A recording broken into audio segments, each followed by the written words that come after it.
কুমিল্লার মুরাদনগরে এক প্রবাসীর স্ত্রীকে ধর্ষণ এবং সেই ঘটনার ভিডিও ধারণ করে সামাজিক যোগাযোগ মাধ্যমে ছড়িয়ে দেওয়ার অভিযোগে ৫ জনকে গ্রেফতার করেছে পুলিশ। রোববার সকালে বিষয়টি নিশ্চিত করেছেন কুমিল্লা থানার পুলিশ সুপার।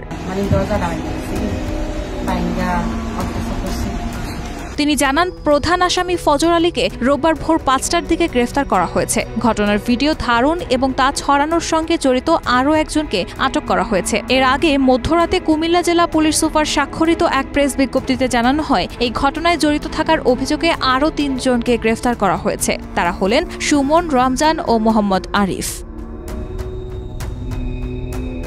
পুলিশ জানায়, ২৬ জন রাতে কুমিল্লার মুরাদনগরের রামচন্দ্রপুর ৫কিট্টা গ্রামে এক প্রবাসীর স্ত্রীকে ছুরি দেখিয়ে ধর্ষণ করেন প্রতিবেশী ফজর আলী। পরিবারের অন্য সদস্যরা মেলায় গেলে বাড়িতে একা থাকা ওই নারীকে ভয়ভীতি দেখানো হয়। তবে ধর্ষণকালে চিৎকার শুনে স্থানীয়রা ছুটে এসে ফজর আলীকে মারধর করে, কিন্তু তিনি আহত অবস্থাতেই পালিয়ে যান। এ সময় ঘটনাস্থলে উপস্থিত কিছু মানুষ তাৎক্ষণিকভাবে ওই নারীর বিবস্ত্র ভিডিও ধারণ করেন এবং সামাজিক যোগাযোগ মাধ্যমে ছড়িয়ে দেন।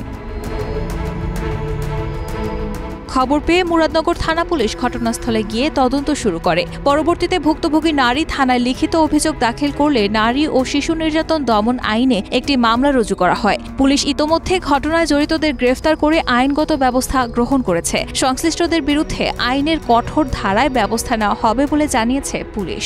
কুমিল্লার পুলিশ সুপার মোহাম্মদ নাজির আহমদ। ধর্ষণ শুধু ব্যভিচার নয়, বরং তা অন্যায়, সহিংসতা এবং মানবাধিকারের লঙ্ঘন। ধর্ষণ একটি ভয়াবহ অপরাধ, তবে এই অপরাধের শাস্তি ঠিক কতটা কঠোর হওয়া উচিত? বর্তমান বাংলাদেশে ধর্ষণের হাত থেকে রেহাই পাচ্ছে না শিশুকন্যা থেকে বৃদ্ধা পর্যন্ত।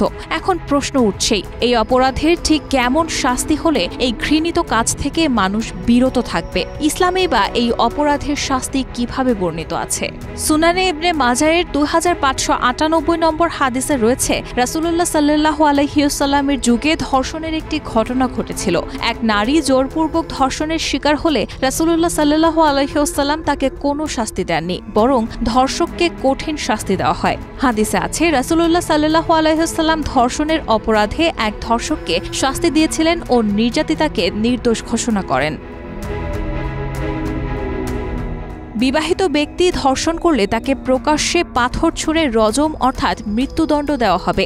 অবিবাহিত হলে প্রকাশ্যে ১০০ বেত্রাঘাত এবং ১ বছরের জন্য দেশান্তর করা হবে। পবিত্র কুরআনে সূরা নূরের আয়াত নম্বর ২-এ বলা আছে, ব্যভিচারী নারী ও ব্যভিচারী পুরুষ তাদের প্রত্যেককে ১০০ বার করে বেত্রাঘাত করো। এবং সহিহ মুসলিমে বর্ণিত আছে, যে অবিবাহিত নারী পুরুষ ব্যভিচারে লিপ্ত হয় তার শাস্তি হলো ১০০ বেত্রাঘাত এবং ১ বছরের জন্য নির্বাসন। আর বিবাহিত হলে তাদের জন্য শাস্তি হলো ১০০ বেত্রাঘাত এবং রজম।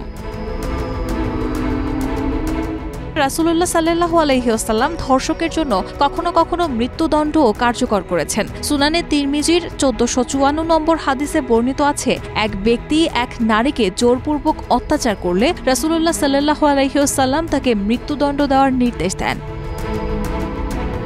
রায়হানা মুন, প্রবাস খবর।